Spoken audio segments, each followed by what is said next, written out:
É isso, dieta volumétrica. Essa hora a gente já tá morrendo de fome e com esse cheiro, né, doutor Matheus Meu Deus. São Romão, que tá aqui novamente conosco, ele é endocrinologista.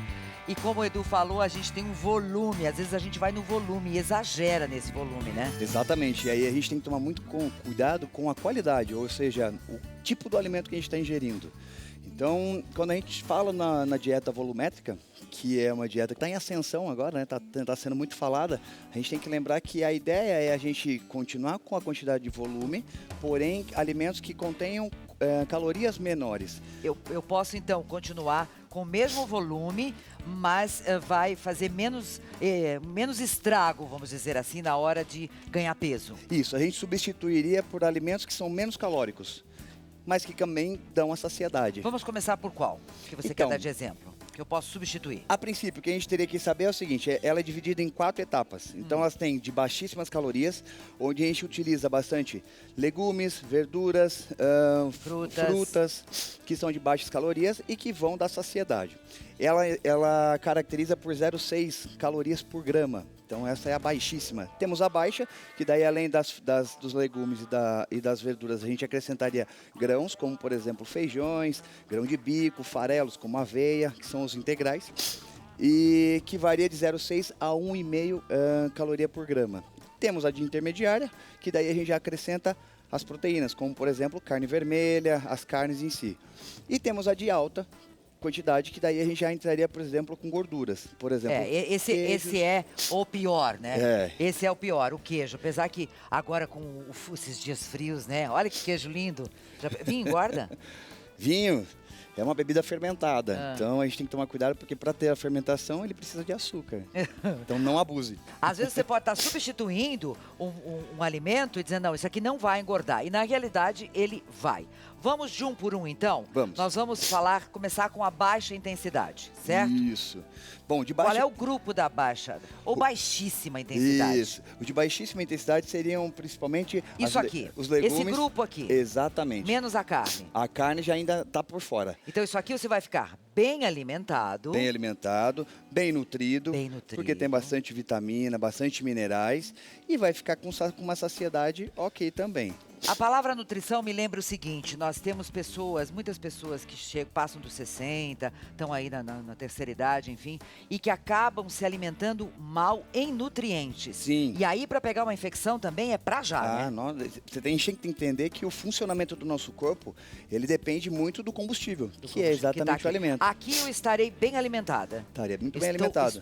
Porque nós temos berinjela, que é maravilhosa, Sim. né? Além de ela ser um alimento que é bastante, contém bastante água, então hidrataria bastante, ele também tem baixa caloria. É verdade, Matheus, que ela é boa para baixar colesterol, essas coisas? Porque o que tem de receita na internet com berinjela? Na verdade, quando a gente fala de colesterol, a gente tem que lembrar que muitas vezes o problema é na alimentação, o tipo de alimento que tem sido comido.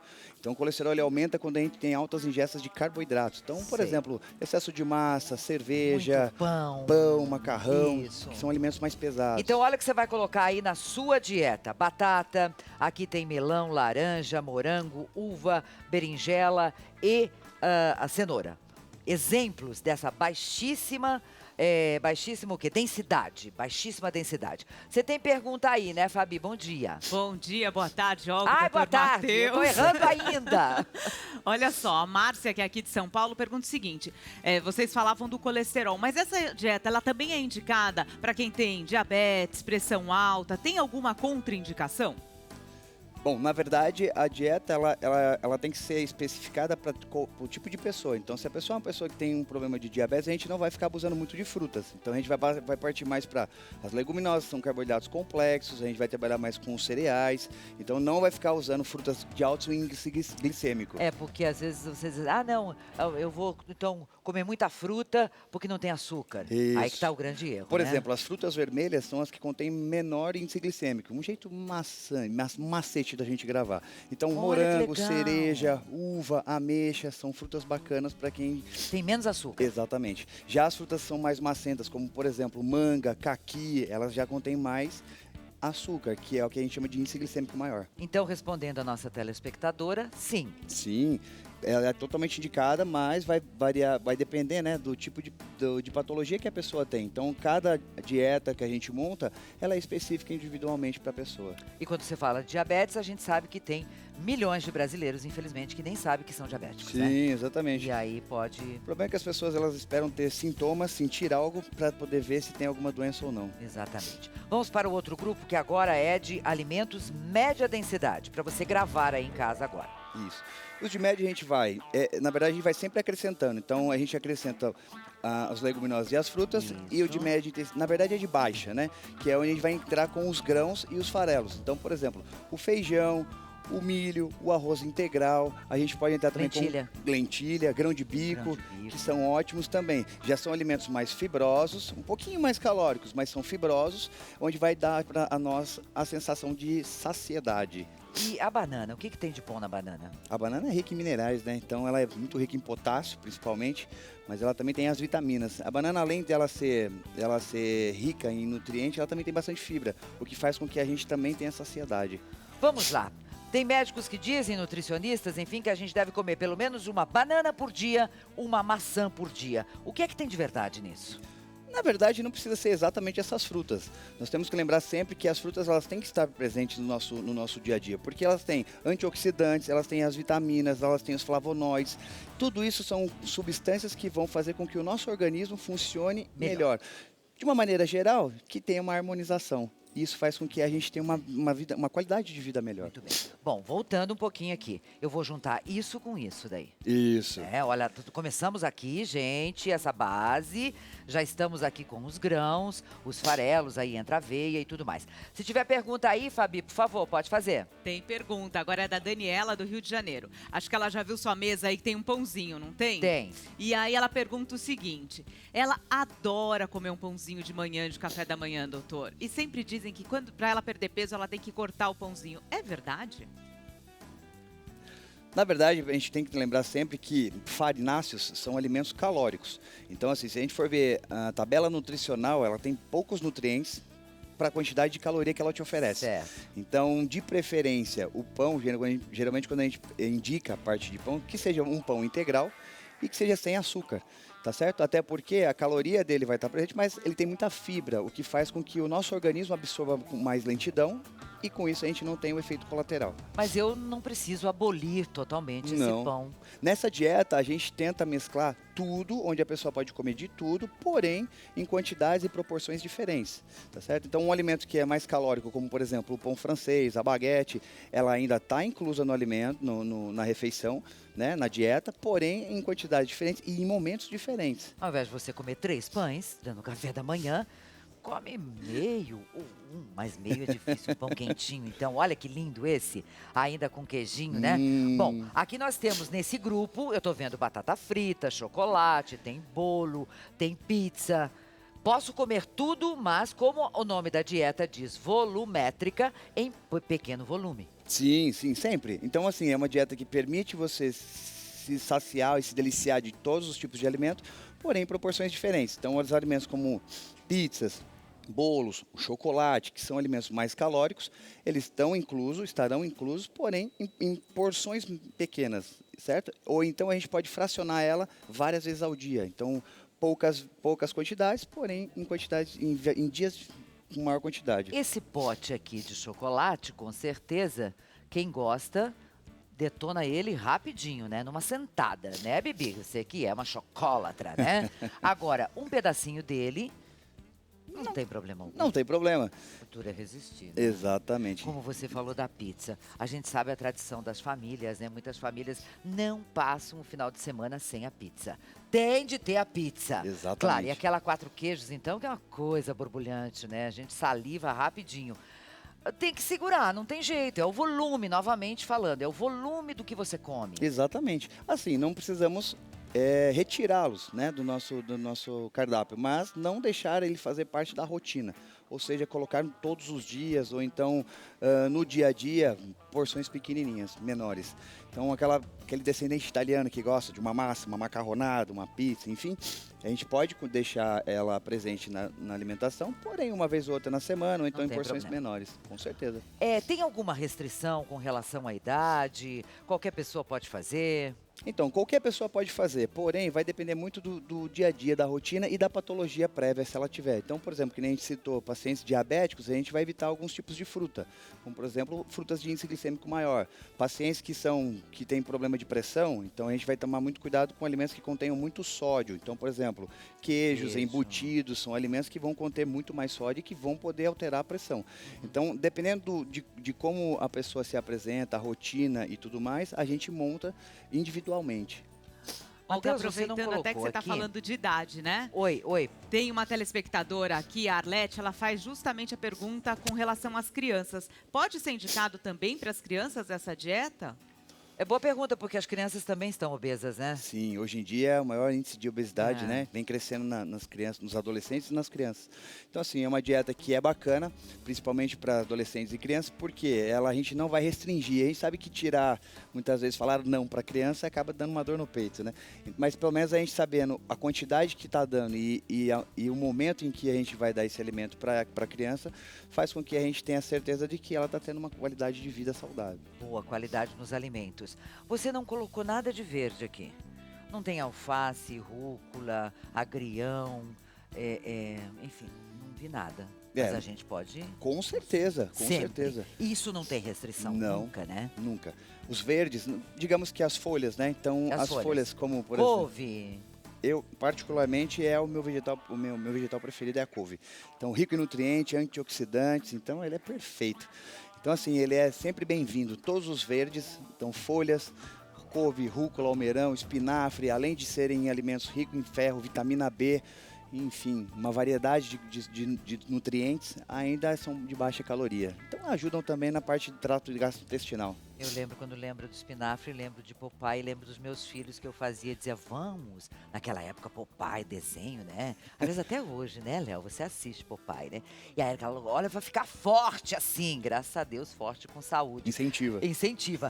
Me dá uma receita, você falou muito bem da couve, eu também gosto muito da couve. Me dá uma receita para eu fazer com couve. Suco?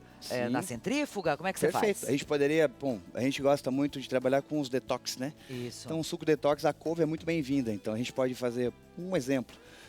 Água de coco, abacaxi, couve e umas folhinhas de hortelã e um pouquinho de gengibre. Perfeito. Que hora do dia? Pode ser tanto de manhã, quando a gente chama de o desjejum, né? Que é quando a gente vai quebrar esse jejum, ou muitas vezes à noite, quando a gente vai deitar para dormir, dá aquela fome, ou então às vezes no momento de ceia, ao invés de comer, por exemplo, pão, batata e saciar de coisas que são calóricas, a gente pode fazer um suco desse daí que é perfeito. Pronto, o doutor está falando, tem certeza que é saudável. Tem mais alguma pergunta aí, Fabi, para a gente ir encerrando? Tem sim, tem uma pergunta aqui, olha, que é da Franciele. Ela pergunta o seguinte, quem está muito acima do peso, ela diz que ela tem 1,60 m, doutor, e está pesando 79 quilos. Ela tem que restringir tudo ou ela começando aos pouquinhos, ela vai conseguir emagrecer? Franciele, né? Isso. Franciele, é o seguinte, toda vez que a gente vai começar uma dieta onde nós não temos muito o hábito de restrição, nós temos que ir aos pouquinhos, porque o nosso corpo ele tende a se adaptar. Então, se a gente já quiser restringir tudo de uma vez, a gente vai acabar passando mal. Pode ter dores de cabeça, mal-estar, fraqueza, e isso acaba atrapalhando nossa rotina e nosso dia a dia. Então, ela é indicada, porém a gente vai restringindo aos poucos. Conforme a gente vai retirando algumas coisas, a gente vai compensando ou substituindo por algumas outras. Como, por exemplo, ao invés de a gente trabalhar com o pão francês, a gente pode muitas vezes trabalhar com o pão integral. Então, são coisas que a gente vai substituindo a ponto de ser menos calórico e fazendo com que você acabe perdendo peso e atinja seu objetivo. Boa sorte para você, minha linda. Vamos lá ao endereço do nosso querido Dr. Matheus, @dr de doutor, Matheus São Romão. Tudo juntinho, tá lá para você, a gente até colocou na tela, né? Sempre é muito bom tê-lo aqui, que sempre a gente aprende, tudo que a gente quer é saúde. É sempre um prazer. Igualmente. Obrigada, Obrigadão. Tá? Você tá precisando de advogado, tá? Tá com uma pendenga aí na justiça? Tá com uma briga daquelas? acabou seu problema, porque aqui a gente tem uma craque no assunto. Só Como é que você tá, você. meu amor? Bem, Sempre linda, maravilhosa, Muito de obrigada. azul hoje, assim, com preta colorida. Como vai, minha colorir, doutora? Vamos colorir. Tudo bem? Bem, muito bem, obrigada. Problemas a é que vocês. não faltam, né, Não. amiga? Não faltam. É- Mas é- estamos aqui para ajudar, né? É uma área do direito que dá muito problema, né? Dá muito Tem problema. muita pergunta, muita dúvida. E sabe o que acontece? É o dia a dia de todas as famílias. mundo. É o dia a dia de Independente todo mundo. de Não, nível social, Nível né? social, tamanho, idade, É. não tem jeito. É um problema que nos afeta, né, familiares? Vamos em frente, que tem pergunta já por aqui e eu já vou começar a fazê-las. Vivi com uma pessoa num casamento estável por 20 anos e no qual nós tivemos um filho que faleceu, inclusive de leucemia, com 6 anos e meio. Estamos separados agora há 8 anos e ele se casou no papel com outra pessoa, na qual viveu por 6 anos e também se separou. Ele tem uma casa própria e vai dividir entre os irmãos dele. Eu quero saber se eu tenho direito em alguma parte. Bom, o que acontece, antes de mais nada, é o seguinte: se você conviveu com ele durante esse tempo todo, e se você provar que este patrimônio, as casas, a poupança, o que foi comprado, inclusive durante esse período que você esteve com ele, fora o casamento, de toda forma, o casamento que ele teve posterior, isto você tem direito. Se você ficar quietinha, sentada, esperando alguma coisa acontecer, aí é que não vai acontecer nada. Então, veja bem, você precisa ir atrás do seu direito, provar que você esteve com ele esse período e nesse período Ok. foi adquirido o que você adquiriu. Muito bem. Vai atrás. Boa sorte aí para Suzani Ramos, que fez essa pergunta. Agora tem pergunta aí pelo WhatsApp também, essa aqui veio pelo Face, porque as pessoas fazem perguntas de todas as formas. O importante é isso, tem vários caminhos para você nos acessar. Diga aí, Fabi. Agora a pergunta é da Elza. Ela pergunta o seguinte, doutora, ela tem 2 filhos e o ex-marido trabalha de autônomo. Como ela faz para calcular a pensão? Boa pergunta.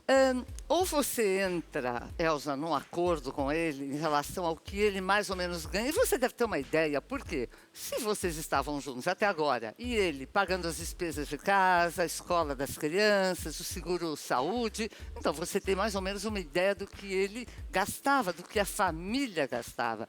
Portanto, o cálculo que você pode ter, ou o juiz deve ter, será valores em relação àquilo que se gasta, quanto você vai precisar, quantos seus filhos vão necessitar para poder viver. Esse é o cálculo. Cuidado, não tem porcentagem. Muita gente pensa, Olga, Que é igual para todo mundo. é igual para todo mundo, Não. é 30%, pode ser muito mais e pode ser muito menos. Depende da necessidade, sempre, binômio, necessidade e possibilidade. Ok. A Carla Cristina está perguntando o seguinte: eu tenho comigo uma neta de 9 anos que mora comigo já desde os 3 aninhos de idade. Hoje está com 9. Meu filho morreu. Eu posso pedir judicialmente uma pensão para a mãe dela? Hoje eu estou desempregada e está muito difícil sustentá-la. Ela mora em Brusque, Santa Catarina. Qual Um o nome beijo para dela? vocês. É a Carla Cristina. Carla, claro, você pode sim pedir uma pensão alimentícia para a mãe. Óbvio, se seu filho, enfim, faleceu ou até está desempregado e você cuida da criança, você pode pedir não só pensão alimentícia, por exemplo, também para o seu filho, se estivesse em condições, mas também para a sua nora. Então, isso sempre vai acontecer. Muitas pessoas imaginam que não é uma realidade. Você, enfim, você tem que se virar. Não, você tem a guarda, provavelmente. Portanto, a guarda é sua. Peça, sim, judicialmente, uma ajuda, uma pensão alimentícia para a sua nora. Muito Você pode bem. ter certeza que você vai ser atendida. Perguntas daí, Fabi? Tá bombando aqui de tanta pergunta. Agora a pergunta, olha só, aqui de São Paulo, ela não quis se identificar, mas ela diz o seguinte: ela namora uma pessoa há 15 anos, mas ele mora na casa dele e ela na dela. E a dúvida dela é a seguinte: se ele vier a falecer, ela tem algum direito? Sim, o que acontece? Eu vou repetir. A união estável, quando as pessoas são ou separadas judicialmente ou divorciadas, isso pode acontecer. Às vezes você está junto com uma pessoa que está casada no papel, mas já não mora mais com a ex-esposa ou ex-esposo. Muito bem. A união estável você precisa ter, obrigatoriamente, provar convivência pública contínua e duradoura com o objetivo de formar família. A coabitação, Olga, que é alguma coisa que sempre as pessoas se perguntam, porque moram separadas. Por quê? Porque muitas vezes cuida de uma mãe, tem filhos, um outro relacionamento. E às Cada um vezes, fica na sua casa. fica na sua casa e não pode morar junto. Mesmo assim, se você provar isso que eu acabei de dizer, você terá direito Muito bem. a partilha de bens, pensão alimentícia, o que você precisar. Mas lembre-se, provar união estável dessa forma. Seguinte, vamos em frente. O Marcelo Seixas está perguntando o seguinte: eu tenho uma irmã que é gay e ela tem uma companheira. Acabo de saber que ela fez um testamento deixando tudo para essa moça. Eu estou desesperado. Pelo que eu estou entendendo, eu vou ficar sem a herança da minha irmã. O que é que eu posso fazer? Mas olha, E herança de irmã? de confusão. Por que herança da irmã? Muito provavelmente, o que deve estar acontecendo com a sua irmã, ela tem uma companheira e provavelmente vocês não têm, no caso, herdeiros necessários. Quem são? Em primeiro lugar, cônjuge, apesar que ela tem uma companheira. Companheiro também está nessa jogada. Filhos, não tem filhos. Pais não estão vivos. Portanto, se você não tem filhos e herdeiros necessários, na verdade, neste caso, a única que receberá a herança dela é essa companheira. Ele não tem direito a Os nada. irmãos, o que acontece? Irmãos são herdeiros colaterais. Portanto, não há necessidade dessa irmã deixar nada para ele. Ela pode... Ele não tem direito a Ele, isso. na verdade, ele não tem. Agora, se ela não fizesse o testamento, aí ele teria direito. Até teria direito a 50% ele e provavelmente essa companheira mais 50%. Mas espera aí, me ocorreu o seguinte: e se esse imóvel foi deixado pela mãe de ambos? Mesmo assim, Mesmo no assim. falecimento, o companheiro ou cônjuge tem direito, dependendo do regime de bens, que é outra coisa que eu sempre comento aqui com vocês. Já tem uma pergunta aqui, Tatiana, já te respondo. Deixe com mais uma resposta aí sua, Fabi. Agora a dúvida é da Laís, que é do Paraná, e ela pergunta o seguinte: ela se separou há 3 anos, e aí o que aconteceu? O marido levou os filhos para a casa da mãe dele. Ele não assina o divórcio e também não deixa ela ver os filhos. O que ela pode fazer? Nossa, você Que então... horror, hein? Você não entrou judicialmente com pedido de guarda, ou pelo menos de guarda compartilhada? Gente, não espere a coisa acontecer. Quanto mais você esperar, o que o judiciário vai entender? Que você não deu bola, que você não precisa, que os filhos devem estar bem lá. Então, por que agora você vem? Eu sempre peço para vocês tomarem muito cuidado. O direito não socorre a quem dorme. Se você realmente tem essa problemática, por favor, vá atrás do seu direito. Busque por um advogado, direito de família. Se você não tiver um advogado, Não vai. Também, Tem ido do Ministério tem a Defensoria Pública. Se você né? não tem condições de pagar um advogado, vocês têm na sua cidade, no seu estado, a Defensoria Pública. Vá atrás. A Tatiana Almeida pergunta o seguinte: me separei há 7 anos e no nosso acordo ficou o seguinte: eu ficaria com os móveis do apartamento e ele com o apartamento. Acontece, ele é comerciante, teve problemas, tomaram o imóvel dele para pagar todas as dívidas. Eu estou desesperada, pois na verdade o imóvel é meu. Na separação, nós não fizemos o registro e nem a escritura deste imóvel. Como é que eu fico? Olha, a coisa mais importante, Tatiana, Tatiana, a coisa mais importante, quando você tem um imóvel seu, você tem que ter a escritura do imóvel e se você não fizer o registro no registro de imóveis, este imóvel pode ser de outra pessoa, não será seu. O registro é que diz de quem é o imóvel.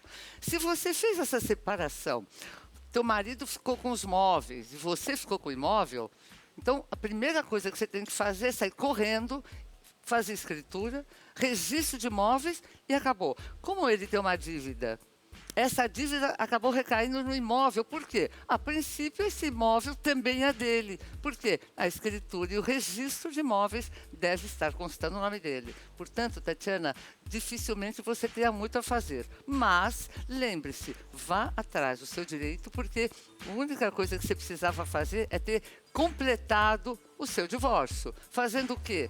Levando o imóvel a registro. muito bem. Vamos lá, Fabi. Agora a dúvida é da Simone, ela conta a seguinte história. Ela cuida de um idoso já há 25 anos, ele não é casado e nem tem filhos. E ele resolveu então doar a casa que ele vive para ela. Só que eles foram ao cartório e daí cobraram R$3.000 para ele fazer essa doação. E ela questiona o seguinte, é comum cobrar pela doação? Opa, claro! É o imposto aí? Então, da o transferência? imposto o imposto se chama ITCMD, você já falou aqui porque é outro dia. imposto que se paga sobre doações, é um imposto que causa mortes e doações. Hoje, no Brasil, o valor do imposto é 4%. Esse 4% é o único no Brasil inteiro? Sim. Ou varia de estado para estado? Não, o que varia é o ITBI. O ITBI varia. É quando você vende e compra. Isso, Aí, isso. em São Paulo são 3%, se eu não me engano, na Bahia 2%. Tem estado que é 15%, minha filha. É uma Exato. loucura. Bom, É estado vamos pra voltar a estado. esse imposto aqui. Então, é normal. Não, é absolutamente normal. Você fez uma doação ao imposto, que eu repito, ITCMD, Imposto sobre causa mortes e doações. E, nesse caso, 4%. O problema é que, às vezes, quem está, por exemplo, o cartório teria por obrigação explicar, né? Olha, isso aqui se refere a esse imposto. Você saber o que Óbvio. você está pagando, né? É. Vamos lá. A Regina Castilho está perguntando o seguinte. O meu marido tem uma aposentadoria privada, mais a do INSS. E eu, a minha, do estado de São Paulo. Ela é aposentada pelo estado. Certo. Caso eu me separe, eu vou ter direito ao percentual da aposentadoria privada dele?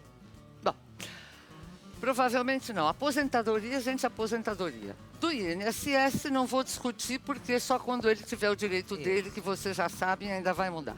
A privada, aposentadoria privada, provavelmente, se é um pecúlio, se é um fundo de garantia, vai depender. O fundo de garantia, normalmente, numa separação, ele é até dividido. Uma privada, uma previdência privada tem algumas normas, eu não acredito que você terá direito mesmo, porque é alguma coisa que só vai acontecer com o falecimento ou com a idade dele. Portanto, acho que é bom você ficar com a sua e ficar feliz. Ficar por enquanto. segura. Pelo menos por enquanto. E aí, o WhatsApp, Fabi? Manda Agora mais. o Rodrigo de Recife faz a seguinte pergunta. A mãe dele faleceu e ele tem 5 irmãos. Só que ele é o único que não é filho de sangue. Ele foi adotado, mas registrado por essa família. E agora que ela faleceu, os outros irmãos disseram que ele não tem direito a esse terreno, a essa casa que ela deixou. É verdade, doutora? Não, Rodrigo, não é verdade. Você tem tanto direito quanto os seus irmãos de sangue, como ele chama. Por quê? A Constituição Federal de 88, que é a nossa última Constituição, ela igualou todos os filhos. Então, todos os filhos sejam adotados, de outra relação, havidos... Todos têm direito igual. Por inseminação artificial, muita gente tem medo disso. Todos têm direito. Portanto, você, igualmente como seus irmãos, tem direito. Mas, eu só quero lembrar, você acabou de dizer, Rodrigo, que você está registrado, está tudo certinho. Que bom, sorte a sua. Caso contrário, se fosse aquilo que a gente chama de uma adoção à brasileira, onde os pais pegam a criança, o adolescente, e acabam criando, se essa pessoa não tiver o registro na certidão de nascimento, esta, infelizmente, não terá direito. Ok. Uma questão que é bastante recorrente aqui no programa, quando a doutora Ivone vem aqui, é a questão de construir sobre o terreno do outro. Então, Gercioni Correia Turque, eu já vou tirar essa dúvida aqui com a doutora Ivone. Ok.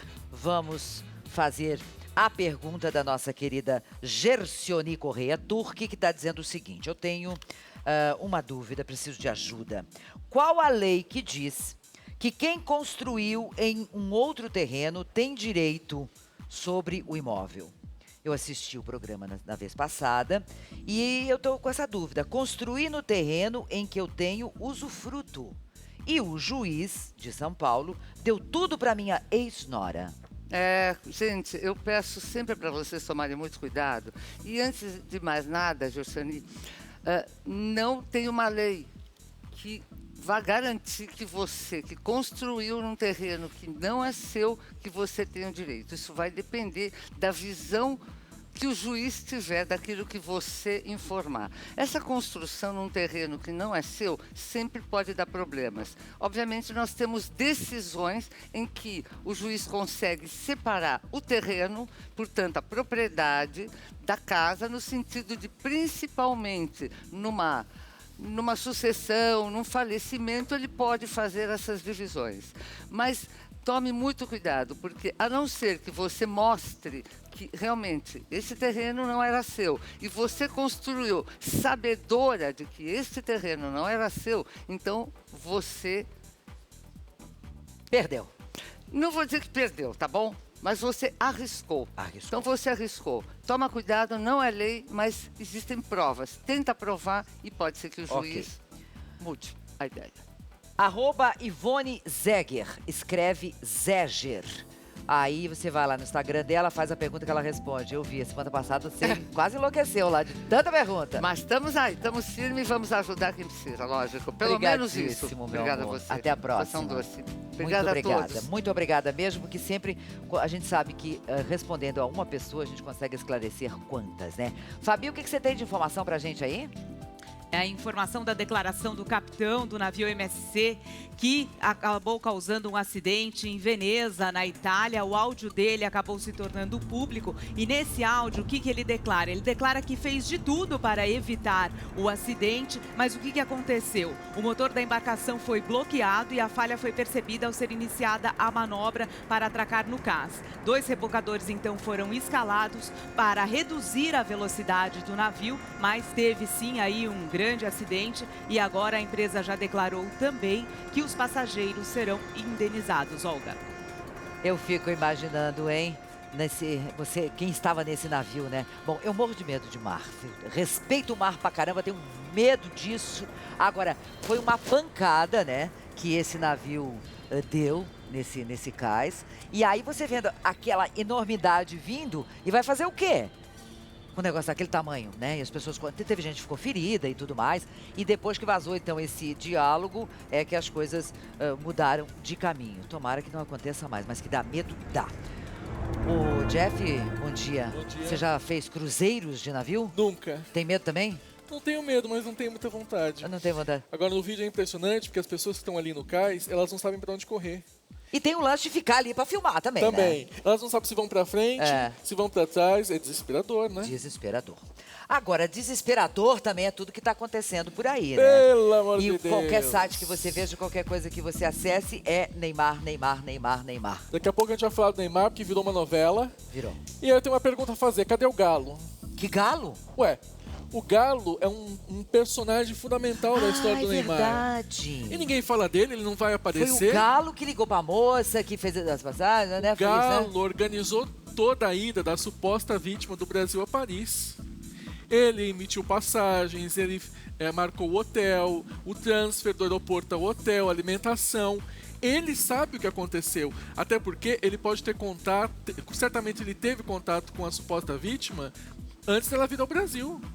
Porque quem é que fechou a conta no hotel? Quem é que pagou as despesas? Exato. Quem levou essa moça para o aeroporto? É o Sabe a Galo. polícia? É bem lembrado, o tal do Galo, aparece o Galo. Não se falou mesmo se fala do Galo. Você acha que ele pode ser ouvido também pela polícia? Eu pesquisei, procurei, não vi nenhuma intimação pro Galo. Ninguém sabe, na verdade, quem é esse Galo.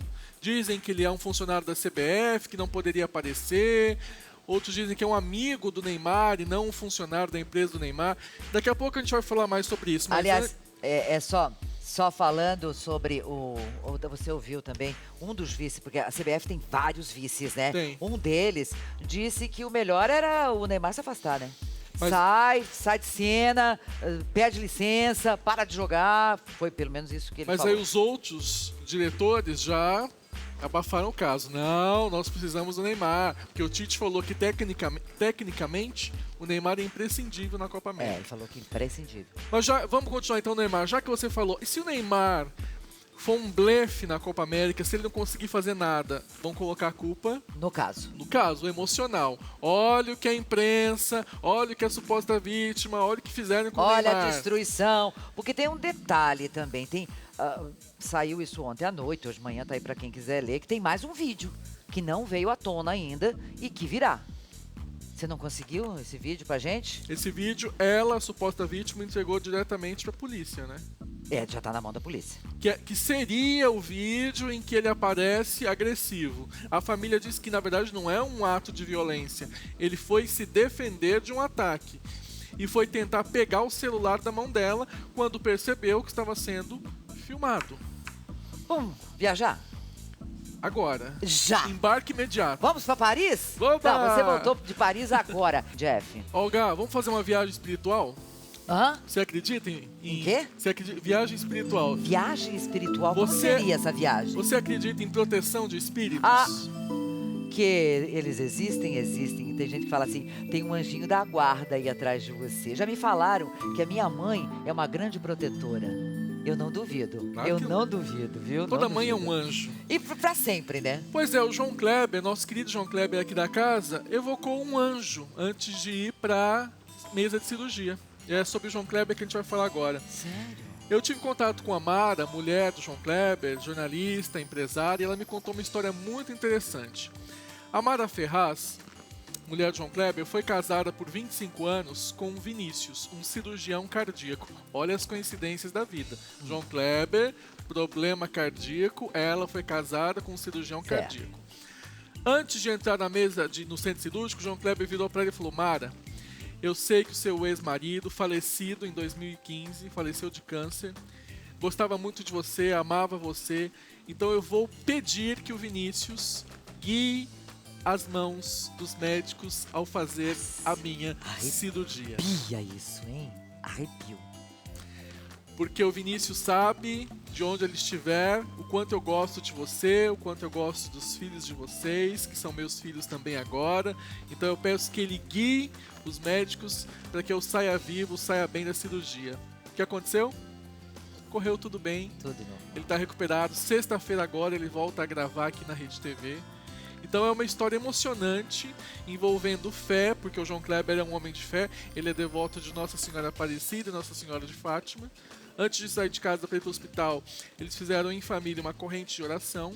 E quando chegou no hospital, antes de entrar para o centro cirúrgico, ele deu essa declaração para Mara, que ficou Forte. extremamente emocionada. Forte, sem dúvida. Né, o marido dela, repito, morreu em 2015 de câncer, era um excelente cirurgião cardíaco, e não podemos duvidar, de onde Não. estiver, ele ajudou na Não recuperação do João Kleber. E você sabe, o procedimento que ele fez, né, de colocação de stent, segundo os médicos, cardiologistas, enfim, para eles é uma situação corriqueira, né? É fácil, é o que dizem para o paciente também. Mas quem é que fica seguro, né? Você está dentro de um hospital, você tem de fazer um procedimento, seja uma cirurgia, colocação do stent, enfim, o catéter andando pelo teu corpo, desobstruir a veia, aquela coisa toda, né? Você diz, eu vou passar por um procedimento, né? E pode acontecer algo ruim? Pode. Quando você está numa situação dessa, pode. Que bom. Viu, João Kleber? Eu estava falando com o Santos ainda hoje de manhã sobre você. A gente pode ter certeza, nós todos aqui oramos muito por ti e que você, menino abençoado, né? Tá recuperadíssimo, coração zero, dois caminhos que estavam entupidos, desobstruídos e só alegria. Muita saúde para você. Lindo, gosto de ouvir esses relatos de fé. É lindo. Sem dúvida. Você imagina como é uma casa que custa 100 milhões de reais? Eu o quê? Uma casa que custa 100 milhões de reais. Vamos comprar? Peraí. Não podemos comprar porque uma estrela de Hollywood já comprou e a gente vai mostrar essa casa. Pega a calculadora aqui, vai fazendo conta. Junta o salário aí pra ver. Jeff, que casa é essa que você tá vendendo? Escuta, você disse que já passou dos 60? Eu já, graças a Deus. Eu achei que você tinha a idade da Angelina Jolie. Que idade ela tem? Ela fez essa semana 44. Ai, muito obrigada pelo elogio. Sempre é bom ouvir E é isso. sobre a casa da Angelina Jolie. Casa não, né? Uma mansão que a gente vai falar agora. Ela comprou uma mansão em Los Feliz, que é um bairro de Los Angeles. Não é o bairro das celebridades. Não é o bairro mais badalado, mas é por isso mesmo que ela adquiriu essa propriedade. Para ficar meio afastada dos paparazzi, para ficar afastada do burburinho. Então a gente tem as imagens da casa de 100 milhões de reais. 100 milhões.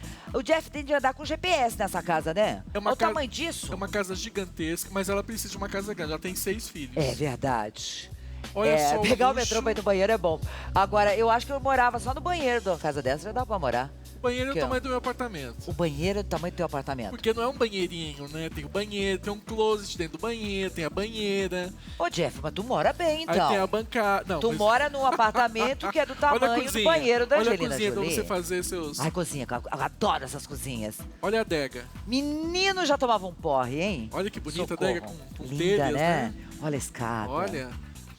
Sensacional. Agora, a gente tá vendo as imagens tão bonitas, luxuosas, mas todo mundo tá comentando como a Angelina Jolie está solitária. Porque Ela tá triste, Jeff. O que de- que tá acontecendo? desde que ela se separou do Brad Pitt, isso já tem bastante tempo, ela não teve outro relacionamento. Verdade. Ela se dedica basicamente aos filhos e às atividades filantrópicas, né? Ela passa mais tempo na África do que nos Estados Unidos. Então ela se tornou uma mulher sozinha, uma mulher solitária. Teve aquele problema de saúde, lembra? Isso, Tirou as tirou mamas as para mamas. evitar o risco de Aliás, câncer. até foi muito criticada na época, lembra? Que loucura ela fazer isso, tirar as mamas. Mas enfim, cada um, né? E ela achava que era necessário naquele momento, fez, tá bem, saudável e feliz, né? Como eu sou amigo da Angelina, eu vou falar para ela te convidar pra gente passar um fim de semana lá em Los Sim, Feliz, na vamos. mansão. Aí eu vou pegar aquela receita do Edu, das coxinhas que ele fez. Ai, aquelas coxinhas tava boa. E daí a gente vai naquela cozinha da Angelina Jolie fazer coxinha. O que você acha? Ah, então. Fica bom, né? Aí a gente leva megafone pra gente ficar gritando, onde você tá? Criançada, a coxinha saiu! Isso. Eu quero falar agora do Marco Nanini. Ele fez uma revelação Marco Nanini? bem interessante. Segura aí que eu tenho um recado. Ah, tá com o bom. meu. Assim, 1h da tarde, que bom estar aqui com você. Tem mais 2 minutinhos pra gente aqui, já fiquei curiosíssima.